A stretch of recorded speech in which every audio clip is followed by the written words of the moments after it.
पाकिस्तान बेलुचिस्तान में भूमिकंप झटका अनुभूत होइछि।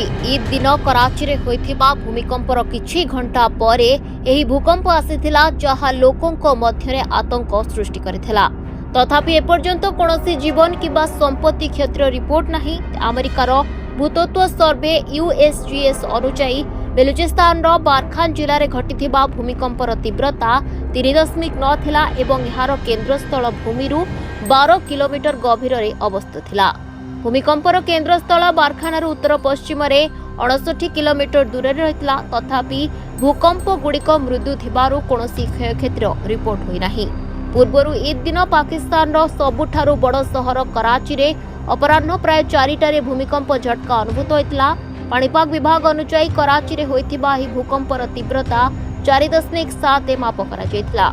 यार केन्द्र सहररु 75 किलोमीटर उत्तर अवस्थित थिला। USGS अनुसार एही भूमिकंपर प्रकृत तीव्रता 4.6 रहितला। यार केन्द्रस्थल बेलुचिस्तान पूर्व दक्षिण पूर्व 65 किलोमीटर दूर 10 किलोमीटर गभीरतार अवस्थित थिला। Bureau report Dinalipi live.